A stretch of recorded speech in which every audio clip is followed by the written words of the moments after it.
Okay, next chapter, the BFG. The giant picked up the trembling Sophie with one hand and carried her across the cave and put her on the table. Now, he really is going to eat me, Sophie thought. The giant sat down and stared hard at Sophie.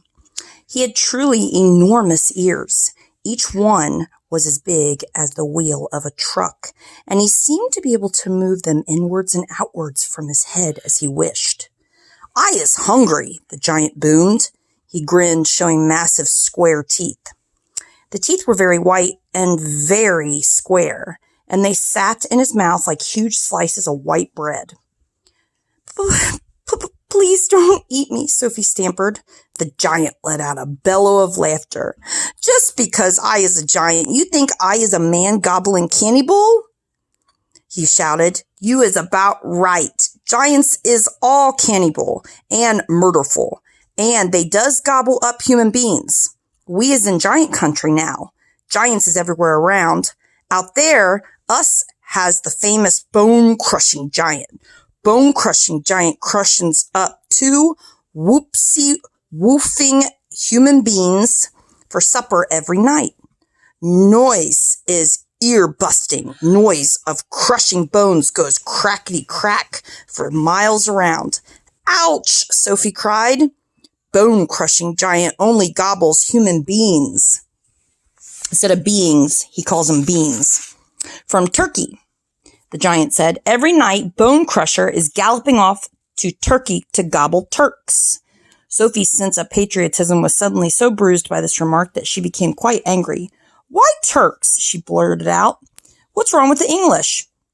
"Bone-crushing giant says Turks is tasting ever so much juicier and more scrumdiddlyumptious. Bone Crusher says Turkish human beings has a glamourly flavor.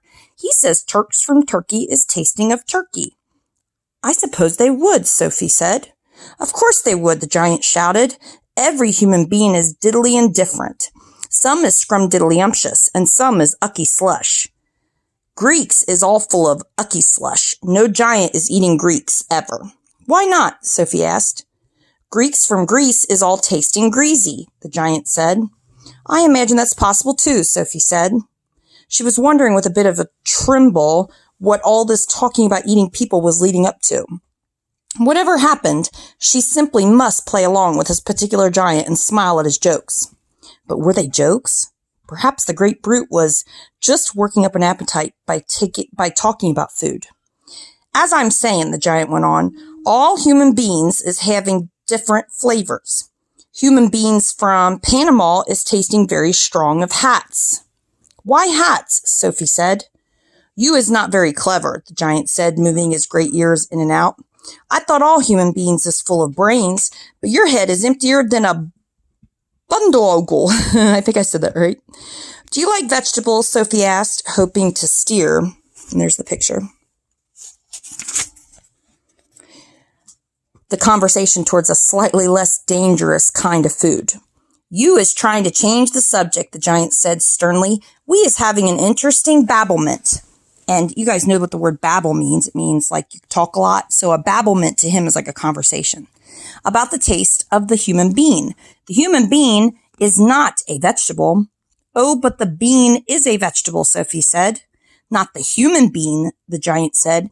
"The human bean has 2 legs, and a vegetable has no legs at all." Sophie didn't argue anymore. The last thing she wanted to do was to make the giant cross. And cross is another term for angry or upset. "The human bean," the giant went on, "is coming in dillions of different flavors. For instance, human beans from Wales is tasting very whooshy of fish. There's something very fishy about whales." "You mean whales, W-H-L-E-S, Sophie said. "Whales is something quite different. Whales is whales," the giant says. "Don't gobble funk around with words. I will now give you another example.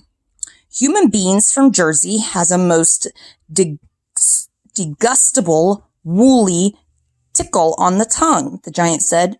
"Human beings from Jersey is tasting of cardigans." "You mean jerseys?" Sophie said. "You're once again gobble-funking," the giant shouted. "Don't do it. This is serious and snitching subject. May I continue? Please do, Sophie said. Danes from Denmark is tasting ever so much of dogs, the giant went on. Of course, Sophie said, the taste of Great Danes. Wrong, cried the giant, slapping his thigh. Danes from Denmark is tasting doggy because they is tasting of Labradors. Then what do people of Labrador taste of? Sophie asked. Danes, the giant cried triumphantly. Great Danes. Aren't you getting a bit mixed up? Sophie said. I is a very mixed up giant, the giant said, but I does do my best, and I is not nearly as mixed up as the other giants. I know one who gallops all the way to Wellington for his supper. Wellington, Sophie said. Where is Wellington? Your head is full of squashed flies, the giant said. Wellington is in New Zealand. The human beings in Wellington has a specially scrumdiddlyumptious taste. So says the welly-eating giant. What do the people of Wellington taste of? Sophie asked. Boots, the giant said. Of course, Sophie said. I should have known. Sophie decided that this conversation had now gone on long enough. If she was going to be eaten, she'd rather get it over and done with right away than be kept hanging around any more. What sort of human beings do you eat? She asked, trembling. Me? Shouted the giant, his mighty voice making the glass jars rattle on their shelves. Me gobbling up human beings? This I never. The others, yes, all the others is gobbling them up every night, but not me. I is a freaky giant. I is a nice and jumbly giant. I is the only nice and jumbly giant in giant country. I is the big friendly giant. I is the BFG. What is your name? My name is Sophie, Sophie said, hardly daring to believe the good news she had just heard. Okay. So next chapter is called The Giants, and this is where he's going to explain each of the giants that live in giant country. Look for the questions in the comments on the video, and this is the last chapter for the week. There will be a new chapter on Monday, my birthday. So have a great weekend, guys, and I miss seeing each and every one of you. I hope you're enjoying this book and, of course, the movie. Bye.